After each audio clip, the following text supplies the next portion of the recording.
तो आज जो है प्रश्नावली 3.1 जान रहे हैं, जिसमें 2 क्वेश्चन बता दिया गया है। तीसरा क्वेश्चन जो है आज 3.1 का लास्ट क्वेश्चन ये है, ये क्वेश्चन बताया जाएगा। तो ये मैथ पूछे, पता चलना चाहिए जो है कहाँ का। तो क्वेश्चन ये है एनसीईआरटी जो है क्लास 10th का, उसका 3.1 क्वेश्चन नंबर 3। आज उसका जानेंगे सॉल्यूशन। तो सॉल्यूशन जानने से पहले जो हम क्वेश्चन को पहले क्या करेंगे, समझना ज़रूरी है। अगर हम क्वेश्चन को समझते हैं तो उसका सॉल्यूशन करना आसान हो जाता है। तो पहले क्वेश्चन पढ़ते हैं। कह रहा है 2 kg सेब और 1 kg अंगूर का मूल्य 160 रुपया था यानी कि पहले था। 1 महीने बाद 4 kg सेब और 2 kg अंगूर का मूल्य 300 रुपया हो जाता है। तो इस स्थिति को बीजगणितीय और ज्यामितीय रूप में व्यक्त करना है। तो हमको ये बात तो पता ही नहीं चला कि सेब कितना रुपया केजी है और या अंगूर कितना रुपया केजी है, लेकिन दोनों मिला करके लिया है 160 रुपया में। क्या क्या चीज़, 2 kg सेब और 1 kg अंगूर। तो हम पहले मानेंगे, क्या मानेंगे, एक बार मानेंगे सेब का दाम, एक बार मानेंगे अंगूर का दाम। तो इसमें 2 चर लेंगे, क्योंकि ये 2 चर वाली रेखीय समीकरण है। तो सेब का दाम कुछ और होगा, अंगूर का दाम कुछ और होगा। तो सेब को मान लेते हैं x और अंगूर को मान लेते हैं y रुपया था। पहले था, अब यह नहीं था। तो मानेंगे प्रश्न, लिखेंगे सॉल्यूशन। माना कि 1 kg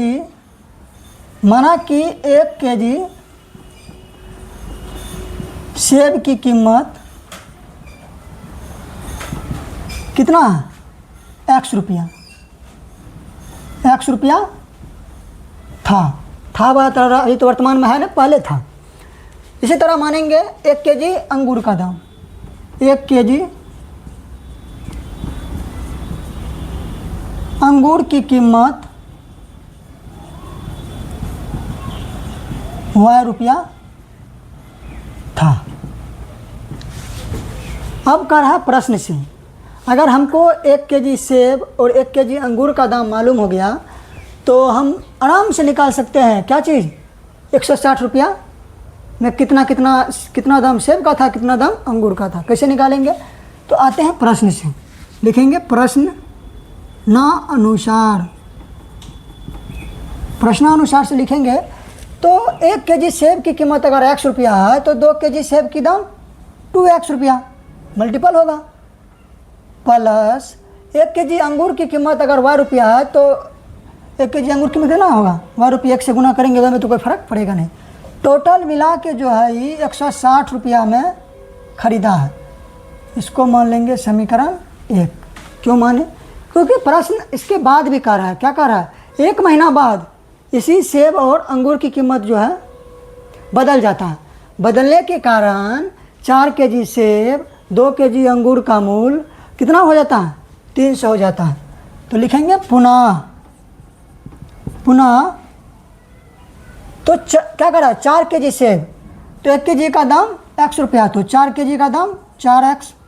फिर कह रहा है 2 kg अंगूर, अगर 1 kg अंगूर का दाम y रुपया तो 2 kg का दाम 2 है, कितना होगा 2 है। तो 2y बराबर 300। यहाँ तक किसी को दिक्कत नहीं होना चाहिए। अब जो है इस दोनों में कॉमन आ रहा है, क्या आ रहा है, 2। अगर हम 2 कॉमन लेते हैं, अगर 2 इसमें 2 कॉमन लेंगे तो बचेगा 2x प्लस y बराबर 300। एक बात पता है, अगर ये गुना में है तो उस साइड जाएगा तो भागा में रहता है तो गुना में, जोड़ में रहेगा तो घटा में रहेगा तो जोड़ में जाता है, यानी कि दूसरे साइड जाने पे चिन्ह बदल जाता है। तो ये 2 से ये 150 कट गया, हो गया 2x प्लस y बराबर 150, समीकरण 2। तो पहला तो कह रहा है कि इस स्थिति को बीजगणितीय है, तो बीजगणितीय रूप में तो हो गया ही। बीजगणितीय रूप में क्या क्या हुआ, समीकरण 1 निकल गया, 2x प्लस y बराबर 160। और समीकरण 2 निकल गया 2x + y बराबर 150। एक आंसर तो ये हो गया। इसके बाद भी कह रहा है, निकला है, इसको ग्राफ में आराम से दर्शा सकते हैं, जो कि नेक्स्ट चैप्टर में जानेंगे। तो इसमें लिख लेंगे, चूँकि दो रैखिक समीकरण होने के कारण 2x + y बराबर 160 एवं 2x + y बराबर 150 दोनों से ग्राफ खींच सकते हैं, जिसके बाद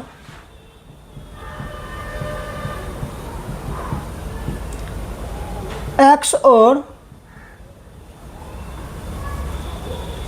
y का मान निकल जाएगा। तो आज था ये क्वेश्चन नंबर 3, जिसको भी स्क्रीनशॉट लेना ले सकते हैं।